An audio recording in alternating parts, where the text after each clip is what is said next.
Mga boss, sa tingin ninyo, may turing ba si VP Sara bilang isa sa mga mahusay na naging vice presidente ng Pilipinas? Naniwala ba kayong si VP Sara na daw ang pinakamagaling na naging VP ng Pilipinas? The best VP, mga boss. Yan, para sa mga galit at ayaw sa Duterte ay hindi siya magaling, mga boss. Walang ginawa ang mga Duterte kundi mag-corrupt at hindi paggamit ng tamang confidential funds. Yun ang kanilang laging hinahabol, mga boss, at ibinabato dito kay VP Inday Sara.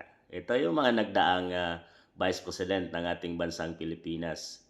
Osmeña, Quirino, Lopez, Garcia, Macapagal, Pilaes, Lopez, Laurel, Estrada, Gloria Macapagal Arroyo, Cuepisto Ginguna, Noli Di Castro, Gigi Marbinay, Leni Robredo, at ngayon ay si BP Inday Sara Duterte.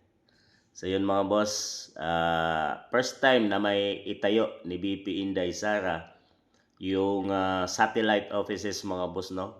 So di ako nagkakamali, nasa 10 na yung kanyang mga satellite offices na itinayo, na yun ay makakabigay ng mabilis na aksyon, at doon yung sumbungan, mga boss, no, at doon yung mga kanilang mga food packs kung sakaling mayroong mga calamity sa mga lugar na yon, sa kung saan malapit sa lugar na yon ay nagre-response agad yon, mga boss.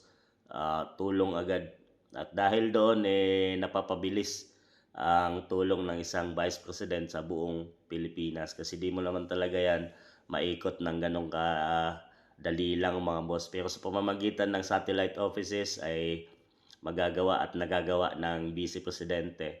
Mayroon siyang bus, mga boss, no, sa mga ilang lugar din sa ating bansang Pilipinas, gaya ng Cebu, di ako nagkakamali, Tacloban, Manila, Davao, at di ko lang kung saan pa yung iba, mga boss, no, na libre sakay, mga boss, na nakaisa din sa malaking tulong para sa ating mga commuters at mga mamayang Pilipino na namamasukan, mga boss. Ay malaking tulong ito, at lalo na mahal na yung mga bilihin ngayon, tipid na ito, mga boss. At sa mga nagdaang administrasyon mayroon din namang mga magandang nagawa, pero tingin ko mas parang naparami at mas maganda yung nagiging nagawa ni BP Inday. Umiikot siya sa mga buong Pilipinas. Meron pang mga magnegosyo taday. So yan ang mga ginagawa ng Vice President, mga boss. So sa tingin nyo, si BP Sara na ba ang pinakamagaling na naging Vice President ng ating bansa? Sa mga nagdaang si Leni Robredo, mga boss, no, ay mayroon naman siyang nagawa, pero parang hindi mga famous yung kanilang mga pangalan, mga boss. Ngayon famous si BP Inday dahil sa kinakalaban siya ng kung sino-sino, at halos siya ang nangunguna sa mga trust rating, at talo niya si PBBM, mga boss, no. At siya talaga yung main focus ng kadamihan sa mga politiko ngayon, dahil target nila na hindi ito makatakbo sa 2028. So sa tingin niyo, mga boss, niwala ba kayong si BP Sara na daw ang pinakamagaling na naging Vice President ng ating bansang Pilipinas? So husgahan na natin, mga boss.